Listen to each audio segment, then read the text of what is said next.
बहुत बड़े बड़े भंडारे और आयोजन देखे हैं, और आज एक बहुत ही अद्भुत चीज़ देखने जा रहे हैं। लगभग इंदौर से 40 किलोमीटर का क्षेत्र है, और यहाँ एक भंडारे का आयोजन हो रहा है, जिसकी कुछ मैं रिकॉर्डिंग कर रहा हूँ अपने लेवल पे। आप देखिए स्व प्रेरणा से कितने लोग कार्य कर रहे हैं, और ये भी पेशे से वकील हैं, और इनसे मैं इसकी जानकारी लेना चालू करता हूँ। जी भाई साहब, इसके बारे में बताइए, व्यवस्था कैसी चल रही है यहाँ पे? जी सर, ये संत रामपाल जी महाराज के सानिध्य में जी दिव्य धर्म यज्ञ का आयोजन हो रहा है यहाँ पर। ये किठौदा सतलोक आश्रम है, इंदौर के पास पड़ता है। उज्जैन से 18 किलोमीटर, इंदौर से 38 किलोमीटर पड़ता है। और यहाँ पर ये संत रामपाल जी महाराज का दिव्य धर्म यज्ञ चल रहा है। इसमें सर 3 दिन का पाठ होता है, गरीबदास जी महाराज का पाठ है, तो पाठ होता है यहाँ पर।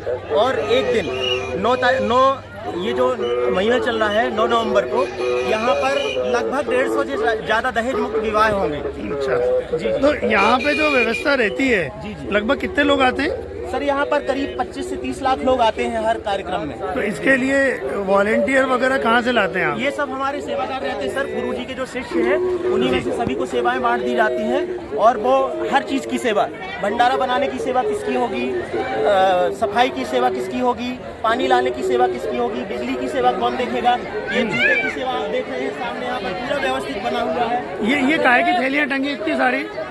ये बहुत कम है सर अभी। आपको कल इससे ज्यादा देखने को मिलेंगी, परसों इससे ज्यादा देखने को मिलेंगी। तो ये सबके जूते चप्पल उतारे गए हैं? जी जी जी, यहाँ पर बाकायदे जूते चप्पल रखे जाते हैं, उसका टोकन मिलता है। आपका जूता कहीं गुम नहीं हो सकता। जब आप कार्यक्रम से लौट के आएंगे तो आपको सही सलामत आपके जूते चप्पल आपको मिल जाएंगे। अच्छा, ये सब तरह के अलग अलग वो पंडाल लगे हैं, जिस तरह की सेवा चाहिए उसके यहाँ पे आपके वो बैठे हुए हैं वॉलंटियर? हाँ सर, ये वॉलंटियर बैठे हुए हैं। जब भी किसी चीज़ की जानकारी किसी को चाहिए होती है कि कौन सी सेवा की जानकारी कहाँ से चाहिए है, तो ये हमारे सेवादार तुरंत उनको वहाँ पर भेज देते हैं और प्रॉपर जानकारी वहाँ पर मिल जाती है। जिधर देखेंगे उस तरफ भीड़ ही भीड़ दिख रही है, और आपको एक चीज़ दिखेगी कि पुलिस की कोई आवश्यकता नहीं है। यहाँ पे कोई माइक से किसी भी तरह के डिसिप्लिन का अनाउंसमेंट नहीं किया जा रहा है, और कोई वॉलंटियर का नाम नहीं पुकारा जा रहा है कि आप अपनी जगह पे सेवा दें। और ये भी जो लोग मुझसे बात कर रहे हैं बहुत पढ़े लिखे, अपने प्रोफेशन में बहुत आगे हैं। आप देखिए ये विश्राम कर रहे हैं लोग बाग। जहाँ तक देखेंगे आपको सर ही सर दिखेंगे, और ये सभी तरह के लोग हैं, ड्राइवर, सेवादार, इलेक्ट्रीशियन, प्लम्बर, और ये अपनी खुद की सेवा दे रहे हैं। इनको कोई शुल्क नहीं दिया जा रहा है। ये ऊपर जो लोग सेवादार आ रहे हैं उनके लेटरिन बाथरूम की व्यवस्था इन्होंने बताई है। अब अपन खुद सब चल के देखते हैं कि ये व्यवस्था किस तरीके से की गई है। कोई प्राइवेट एजेंसी नहीं है इसमें, ये खुद ही कार्यकर्ता कर रहे हैं, तो इससे हमको कुछ समझने को मिलेगा। ये वही हिंदुस्तान है, ये लेटरिन बाथरूम की व्यवस्था है। ये दोनों साइड है, दोनों साइड। ये आप बाथरूम है, और ये बाथरूम देख के आपको लग रहा है कि यहाँ पे लाखों लोग आए होंगे, और वो उसकी व्यवस्था सफाई आपको दिख ही रही होगी। ये देखिए शौचालय, ये अभी शौचालय का उपयोग किया भैया ने, और आप देखिए कितना साफ सुथरा है। हम सोचते हैं हिंदुस्तान पिछड़ा हुआ है, पर हिंदुस्तान पिछड़ा नहीं है, उसको बनाया गया है। ये पूरे लोग बाग हैं, वही हिंदुस्तान के लोग हैं जिनको हम लोग अशिक्षित, अनुशासित बोलते हैं, और यहाँ ऐसी कोई चीज़ नहीं दिख रही है। और ये सबसे खास बात कि ये सारी व्यवस्था यहाँ के सेवादारों ने ही बनाई है। ये जो आप छत देख रहे हैं, दीवार देख रहे हैं, दरवाजे देख रहे हैं, इनका सारा कार्य यहाँ के सेवादारों ने किया है। तो आप कल्पना कीजिए कि उनको किसने सिखाया होगा ये सब करना। सर ये आपने अभी देखा लेटरिन बाथरूम की जो सेवा है, ये केवल पुरुष भगत लोगों के लिए। अच्छा। महिलाओं के लिए, बहनों के लिए अलग से इतना ही, इससे ज्यादा अलग बना हुआ है उस तरफ। यहाँ कितने लोग आते होंगे? यहाँ पर 25 से 30 लाख लोग आते हैं। ये पूरा टाइम चलता होगा नहाना धोना? पूरा टाइम चलता है, कंटिन्यू चलता है, दिन रात 24 घंटे चलता है। 24 बहुत घंटे बढ़िया। चलता है। ये आप देखिए हाथ धोने की व्यवस्था है, और मैंने भी स्वयं देखी।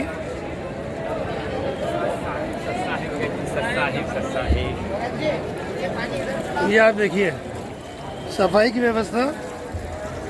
आपकी अच्छे होटल में इतनी सफाई नहीं दिखती होगी, तो मैं बार बार बोल रहा हूँ कि ये हमारे हिंदुस्तान के ही ग्रामीण क्षेत्र के भी लोग हैं, और शहरी क्षेत्र के भी लोग हैं, जो स्वयं प्रेरणा से इतनी सफाई रख रहे हैं। पूरे क्षेत्र में देखिए आप, जहाँ तक नजर आ रही है पूरे नल लगे हुए हैं और फिटिंग, उसका सारा रख रखाव, पानी की व्यवस्था ये सेवादारी कर रहे हैं। और अभी तो ये शुरुआत है, अभी आप आगे देखेंगे तो आपको बहुत सारी आश्चर्यजनक चीज़ें देखने को मिलेंगी। पीने के पानी की व्यवस्था है, इसके साथ आप देखिए विश्राम की व्यवस्था। और आपको सबसे बड़ी बात, बर्तनों में किसी भी तरह की गंदगी नहीं दिखेगी आपको। यहाँ पे कीचड़, गंदगी, गीला ये नहीं दिखेगा। ये विश्राम चल रहा है यहाँ पे लोगों का, कोई शोर शराबा नहीं है, सब शांति से अपनी अपनी लाइन में अपने समय का इंतजार कर रहे हैं। तो छोटा सा सिंहस्थ आप इसको बोल सकते हैं। सामने से आ जाएगा भगत जी पीछे तक। ये देखिए, ये सब बहनें हैं, लेडीज हैं।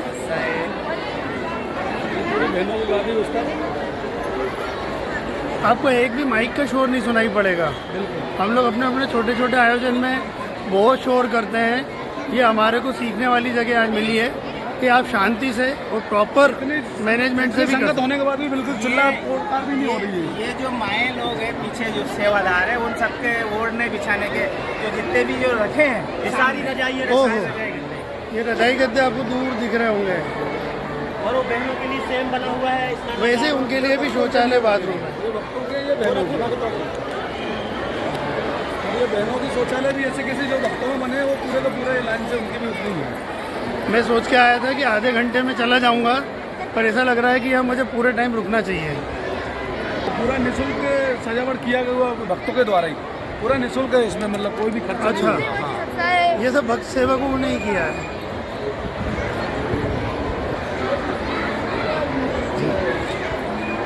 ये एक भारत के लिए बहुत बड़ा आयोजन है।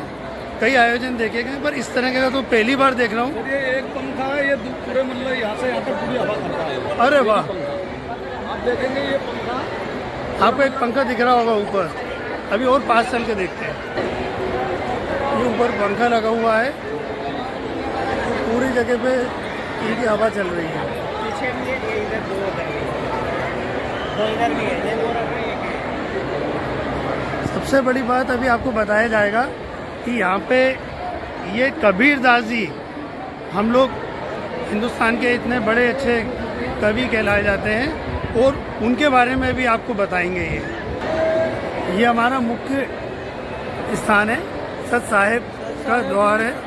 और देखिए सभी वॉलेंटियर्स लगे हैं, और ये अलग अलग स्टेट, अलग अलग शहर से आए हैं। ये सर यहाँ पर आम स्थल है जहाँ पर दंडवत प्रणाम करते हैं जी, परमात्मा जी का। ये यहाँ से परमात्मा बैठ के प्रवचन करते देखिए दंडवत प्रणाम कर रहे हैं लोग बाग। हैं। ये हम पर साष्टांग प्रणाम करते हैं सर। हमारे शास्त्रों में लिखा है कि हमें परमात्मा को, गुरु को साष्टांग प्रणाम करना चाहिए। तो यहाँ पर ये साष्टांग प्रणाम के लिए यहाँ पर बना हुआ प्रणाम स्थल। ये स्वयं प्रेरणा से कर रहे हैं। ये देखा जा रहा है कि लोग आ रहे हैं और अपने आप ही नमन कर रहे हैं। ये इस तरफ में क्या हो रहा है? ये सर यहाँ पर संत गरीबदास जी महाराज का ये अखंड पाठ चल रहा है। 3 दिन का पाठ होता है यहाँ पर। ये पाठ यहाँ पर चल रहा है। अच्छा, ये बताइए कि ये इसकी तिथि कैसे निर्धारित करते हैं आप? ये कब होगा, कैसे होगा? सर हमारे साल में 3 कार्यक्रम होते हैं। एक होता है कबीर प्रकट दिवस, जो जून में जेठ सुदी पूर्णमासी को मनाया जाता है 3 दिन का। अच्छा, है ना। और एक होता है जब हमारे गुरु जी का अवतरण दिवस के रूप में मनाया जाता है 1 सितंबर को। और ये तीसरा मनाया जाता है अभी जो ये चल रहा है 7, 8 और 9 नवंबर को। ये दिव्य धर्म यज्ञ के रूप में मनाया जाता है। ये सब लोग यहाँ आए हुए विश्राम कर रहे हैं। मोदी, ये बताइए कि ये लोग कितने दिन तक रुकेंगे यहाँ पे, जो बैठे हैं विश्राम कर रहे हैं? 10 तारीख तक रुकेंगे। 10 तारीख तक रुकेंगे यहाँ पे। पूरे सेवादार है। अच्छा, सेवादार है। ये जिनको आप देख रहे हैं ना, ये संगत के अलावा ये एक बहुत अनूठी बात है। ये सब सेवादार है। ये अपनी सेवा देने के मौके की प्रतीक्षा में है। सर ये केवल अद्भुत सेवादार है। है। और जो लोग संगत आती है उनके लिए आदेश रहता है हमारे गुरु जी का कि भंडारा लेना है और शाम को निकल जाना है। अच्छा, तो संगत आती है, भंडारा लेती है और शाम को अपने घर निकल जाती है। ये सारे सेवादार हैं जिनकी सेवाएं लगती हैं तो अल्टरनेटिव लगती हैं। कुछ सेवादार सेवा में लगे रहते हैं, दूसरे सेवादार आके यहाँ रेस्ट करते हैं। जब वो सेवादार की सेवा पूरी हो जाती है तो ये सेवादार फिर जाते हैं। 3-3 घंटे 6-6 बहुत घंटे बढ़िया। जाती है। अच्छा एक बात, आपका शुभ नाम मैं भूल गया। मुकेश वर्मा। मुकेश जी बताइए, इन लोगों को क्या शुल्क दिया जाता होगा? कोई शुल्क नहीं सर, निःशुल्क है ये सब, फ्री व्यवस्था है। लेने के लिए ये रखते हैं कि हमको सेवा मिले। हम लोग अपने पुण्य कर्म बनाने के लिए सेवाएं करते हैं, क्योंकि हमारे गुरु जी ने बोला है, परमात्मा ने बोला है, शास्त्रों में लिखा है हमारे कि 5 प्रकार के यज्ञ हैं, उनमें से एक सेवा भी हमारा यज्ञ में शामिल है। तो ये हमारे पुण्य बढ़ाने के लिए हम लोग सेवाएं करते हैं। बहुत बढ़िया। ये सर, ये अखंड ज्योति है, ये कब से चल रही है? ये कंटिन्यू 3 दिन चलेगी ये अच्छा जी। और जो जहाँ जहाँ हमारे ये जैसे ये तो इसके लिए पाठ के लिए आश्रम की एक अखंड ज्योति बोलो सतगुरुदेव जी की जय। ये देखिए खाने की व्यवस्था, और इसमें आप देखिए ये सब सेवक है जो विश्राम कर रहे थे। और आप बर्तन देखिए, बर्तन में किसी भी तरह की गंदगी नहीं है। ये चम्मच देखिए आप, सब में साफ सफाई है पूरी। बाबूजी निःशुल्क सेवा दे रहे हैं। आपको सेवा देके यहाँ कैसा लगता है? अच्छा लग रहा है मालिक। आपको मन की शांति मिलती है? आपको लगता है कि आजकल के युवाओं को भी ऐसे ही करना चाहिए? मालिक की सेवा। क्या नाम है आपका? अभी आपको अगर मेरे साथ में होते हैं तो ये आपको अंदर नहीं प्रवेश होगा। ऐसा? बिना कार्ड से। अच्छा। क्योंकि ये जो कार्ड है, इसीलिए यहाँ तक जा सकते हैं। हाँ। यहाँ के नियम इतने सख्त हैं कि जिसको जो व्यवस्था दी है वो उसका पूरा कड़ाई से पालन करता है। चाहे कोई वरिष्ठ भी हो तो उसको उस हिसाब से वो रोक देते हैं। जैसे अभी यहाँ के कर्मठ कार्यकर्ता हैं भाई साहब, पर उनको भी नियम बताए गए कि आपको अंदर जाने की अनुमति नहीं है।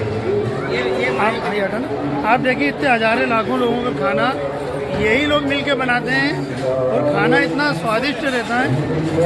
आप देखिए इतना बड़ा भगोना, और ये 3-4 दिन तक लगातार चलेगा।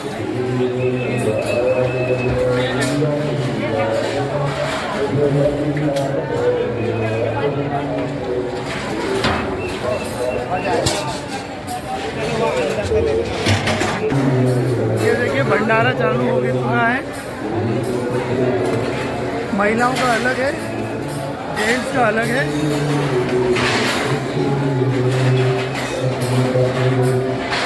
ये तो वॉलेंटियर्स हैं।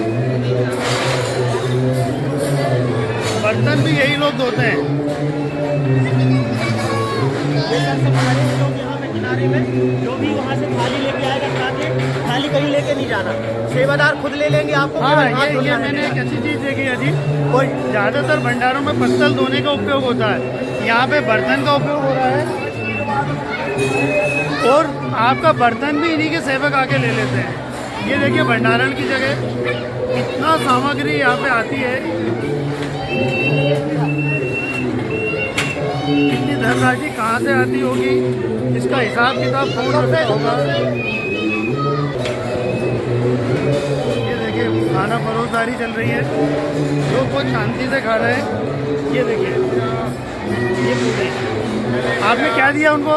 जलेबी राम। जलेबी राम। आप क्या दे रहे हो? मिर्ची राम, प्याज राम। ये आप क्या दे रहे हैं? मैं राम रस दे रहा हूँ, प्याज राम दे रहा हूँ, मिर्ची राम दे रहा हूँ। हर चीज़ के आगे राम लगाते हैं, ऐसा क्यों? ऐसा क्यों? मतलब ये प्रसाद है हमारे भगवान का। अच्छा, प्रसाद है इसलिए राम लगा रहे हैं। तो जो भी चीज़ दी जाती है उसको राम दिया जाता है। कैसा लग रहा है भोजन आपको? आत्मा तृप्त हो रही है? बहुत अच्छा लग रहा है। वाकई में खाना इतना स्वादिष्ट है। आप खाने को देखिए, एक थाली में सारी चीज़ें हैं, सब चीज़ें मिलेंगी आपको। इतना सारा खाना बनना, और उसमें भी सब चीज़ें क्वालिटी की हैं, शुद्ध घी से बनी हुई हैं। बड़े बुजुर्ग गरीब अमीर यहाँ सारे भेदभाव खत्म है। हाँ मुकेश जी, बहुत अच्छा लगा, आप वकालत से जुड़े हुए हैं। और ये सब शुद्ध घी, ये शुद्ध देसी घी का बनता है सर। पूरा स्टॉल लगा है घी का। ये अभी इतना खत्म हो चुका है, अभी और खत्म होगा तो अभी और आएगा, क्योंकि 3 दिन चल रहा है। तो ये सब परचेसिंग कैसे करते हैं आप लोग? आपको बड़ी कोई से अनुदान मिलता है, सहयोग मिलता है? नहीं सर, कोई सहयोग नहीं मिलता।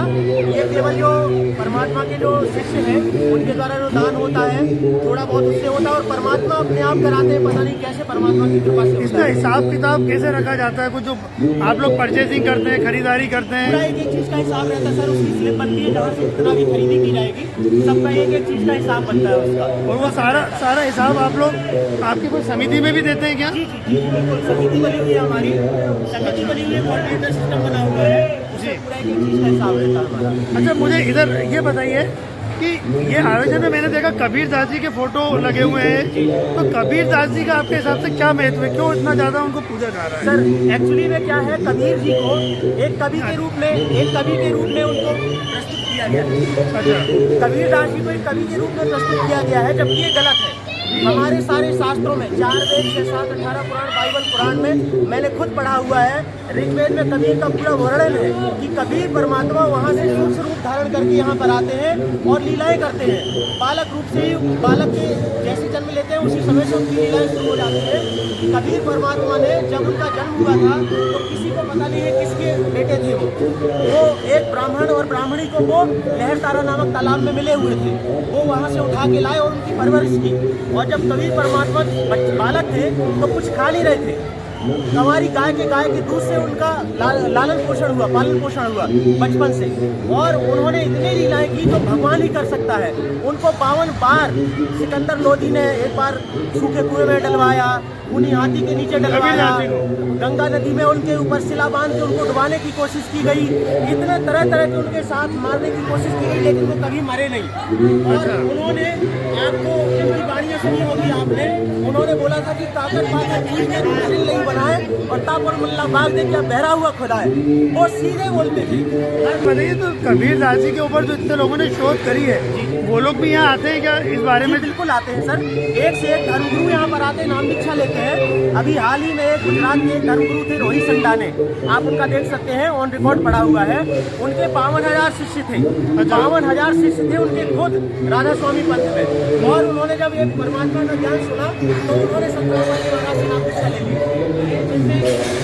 ये एक और आपको बात बताऊं, जो शेड आप देख रहे हैं, ये शेड भी सभी सेवकों ने मिलके बनाया है। हजारों सेवकों ने मिलके इस तरह का शेड तैयार किया है। ये सब अद्भुत है, आपको आश्चर्य होगा, पर ये सत्य है कि हर कार्य के लिए यहाँ के लोग मिलके करते हैं, और ये सब वॉलेंटियर्स हैं। श्रद्धा का, विश्वास का अंगूठा, ये देखिए मशीन से रोटियाँ बनती हैं।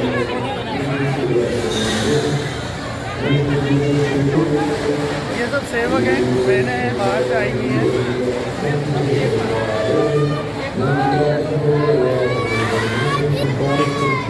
बहुत ज़्यादा बार हम लोग घर में खाना खाते हैं तो गंदगी होती है। अब आप देखिए इतने सारे जूठे बर्तन, ये टब में पानी रखा हुआ है, एक में निरमा और वॉशिंग पाउडर मिला हुआ है, फिर उसके बाद पानी, फिर तीसरा पानी, 3 बार बर्तन धुलते हैं।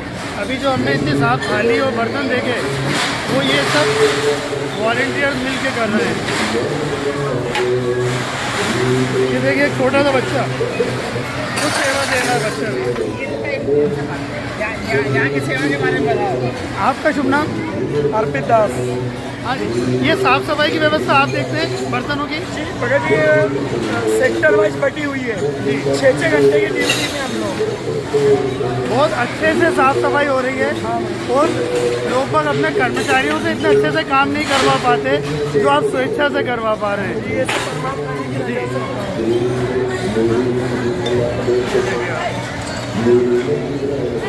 बहुत आश्चर्यजनक बात है।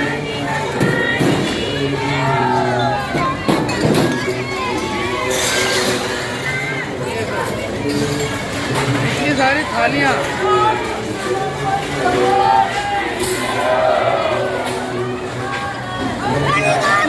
बर्तन देख के लोग बहुत मेहनताना बढ़ा के मांगते हैं, और यहाँ पे लड़ाई होती है कि ये काम हम करेंगे। अभी तो ये बर्तन धुल रहे हैं, अभी जहाँ खाना बन रहा है वहाँ भी जाएंगे। यहाँ पे सारा खाना भक्तों के द्वारा ही बनाया जाता है, कोई हलवाई की व्यवस्था नहीं है यहाँ पे। हमारे भगत लोग ही बनाते हैं। बहुत बड़ी बात है। ये देखिए आए बर्तन, ये वहाँ से जो धुल के आ रहे हैं, ये आप देखिए, ऐसे घर में भी कोई नहीं हो सकता। बिल्कुल सही बात बोल रहे हैं आप। इतनी सफाई होटल में नहीं होती है, होटल के खाने में आजकल कीड़े मकोड़े निकल रहे हैं, पर यहाँ पे देख के लगता नहीं है कि ऐसा होता है।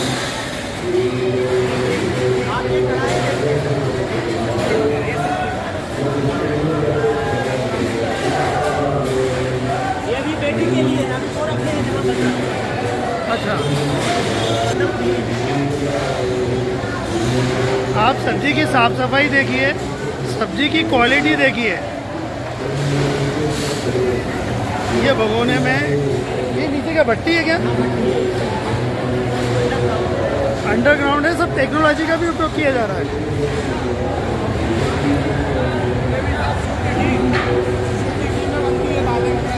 सारी चीज़ें जो बनती है भाई साहब बता रहे हैं, सारी चीज़ें शुद्ध घी में से बनती हैं और किसी तरह की गंदगी मिलावट का सवाल ही नहीं उठता।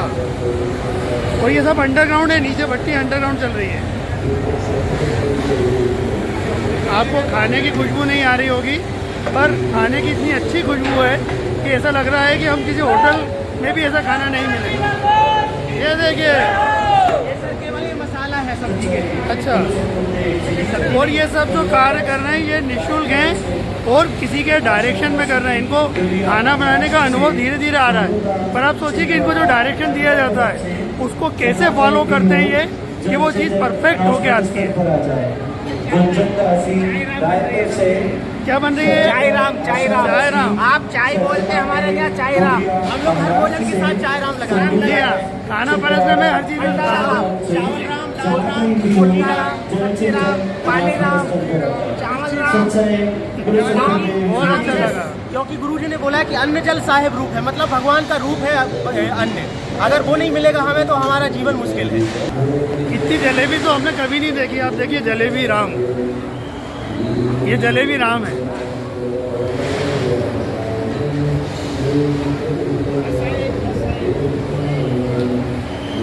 उधर लड्डू राम, वो क्या रखे उधर? लड्डू राम रखे हुए उधर। ये क्या है? ये पूड़ी राम। ये सब ताज़ा बन रहा है, गरम गरम है। और ये लड्डू राम रखे हुए हैं सारे।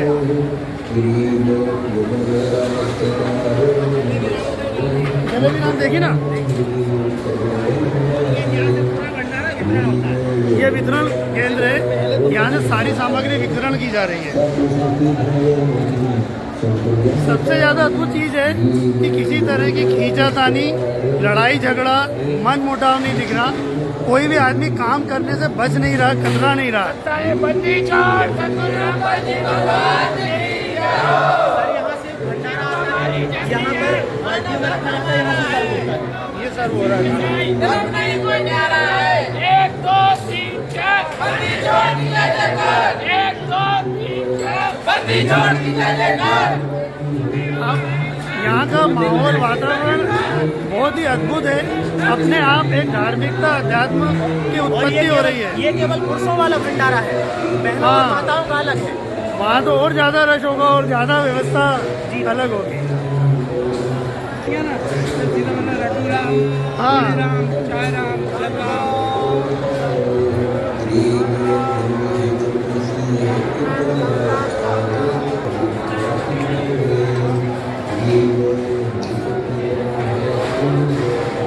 निश्चित ही इस तरह के आयोजन की स्टडी होना चाहिए, लोगों को जानकारी होना चाहिए।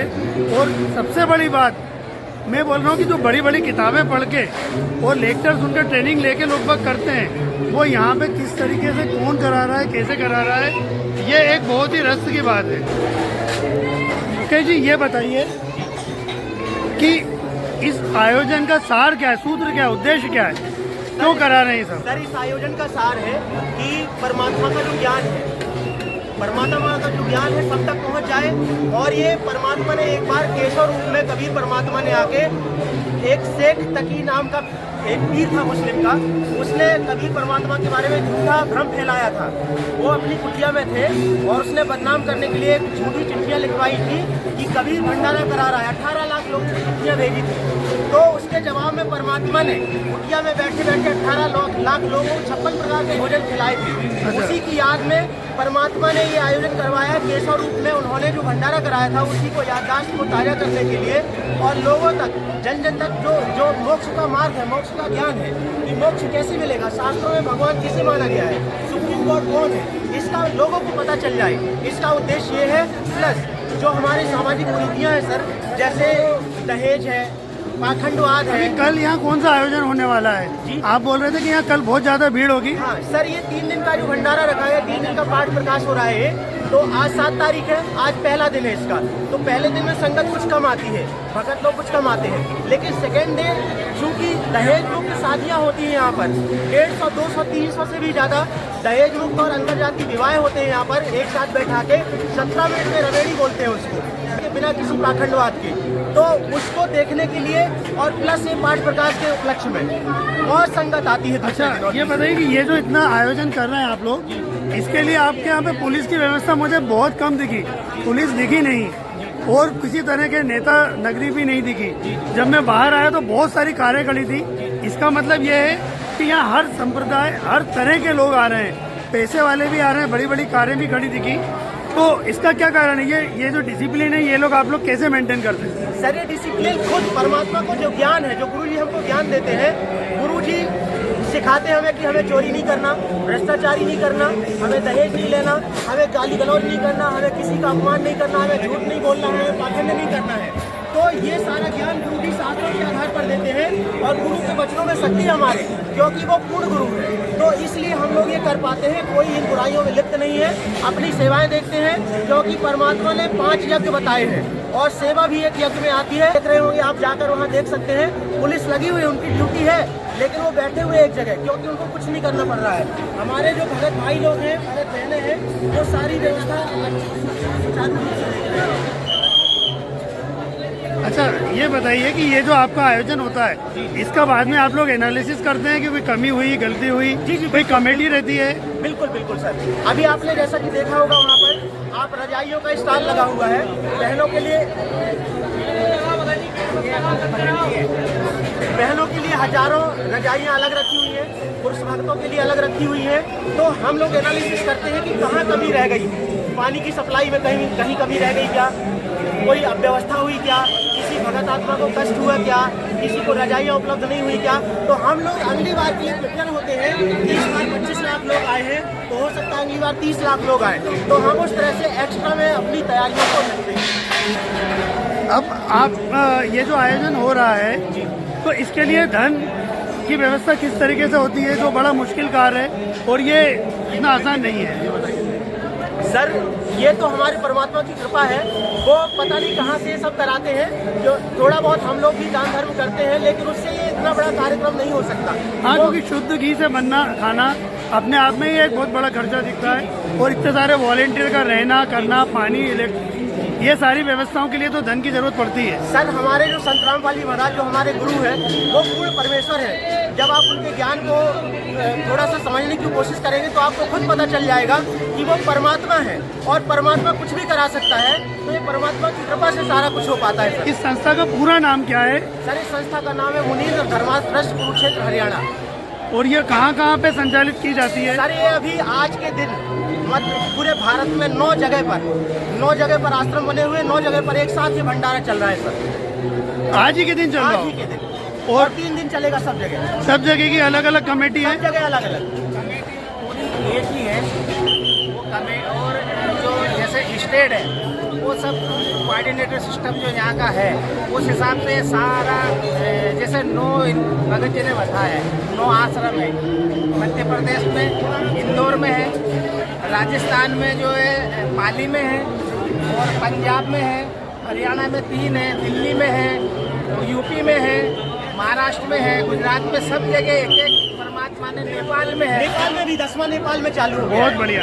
अच्छा, एक और चीज़, जैसे खाने में आप सबको लड्डू राम, प्याज राम बोलते, आप आपस में एक दूसरे को कोई नाम से नहीं, सिर्फ भगत जी बोलते हैं। जी। इसका क्या कारण है? जी, भगत जी का मतलब है कि हम परमात्मा के भगत हैं। हम लोग भक्ति करते हैं, भगत भाई और भगत बहन हैं हम लोग। सभी भगत के नाम। सभी। बहुत अच्छी बात लगी, बहुत बहुत बधाई आप लोगों को और आपके सारे कार्यकर्ताओं को, सेवकों को, और जो आयोजक हैं उनको हमारी तरफ से शुभकामनाएं। और ये संदेश इंदौर में कई जगह जाएगा। और ये इसका एड्रेस क्या है? ये जगह आना हो तो इंदौर से कितनी दूर है? सर, ये इंदौर से 38 किलोमीटर पड़ता है और ये उज्जैन से 18 किलोमीटर। ये सावेर तहसील पड़ती है, वहाँ का एक ग्राम है किठौदा में पड़ता है, किठौदा ग्राम में। और ये सर एक और चीज़ बताना चाहूँगा मैं, ये जो संत रामपाल जी महाराज का ये मिशन है, इसमें संत रामपाल जी महाराज का मिशन है कि सारी जितनी कुरीतियाँ उनको सभी को समाप्त करना है, पाखंड को समाप्त करना है। और गुरु जी ने एक नारा दिया है कि हिंदू मुस्लिम सिख ईसाई धर्म नहीं कोई न्यारा, जीव हमारी जाति है, मानव धर्म हमारा, हिंदू मुस्लिम सिख ईसाई धर्म नहीं कोई न्यारा। तो सर हमारे गुरु जी बोलते हैं कि कोई जाति पाति नहीं है, हम सब लोग एक हैं, चाहे गरीब हो चाहे अमीर हो, हम सब लोग एक हैं। और कोई किसी प्रकार का धर्म नहीं है, केवल एक धर्म है, मानव धर्म। आपका पूरा शुभ नाम बताइए। मुकेश वर्मा सर। आप मोहनदास। कहाँ से हैं? इंदौर से। आप? मैं जबलपुर से हूँ सर। मैं नंदकिशोर धर्म इंदौर से। रामतापुरम से। सिरोड़ी जिला। मैं केशवदास भोपाल से। जी। जालना महाराष्ट्र से हूँ। कहाँ से हैं? जालना महाराष्ट्र। क्या शुभ नाम आपका? रमेश त्रिवेदी। आपको यहाँ सेवा देने में बड़ा आनंद लगता है? सर मैं मध्य प्रदेश से हूँ, सोनपुर जिला से। महात्मा की शरण में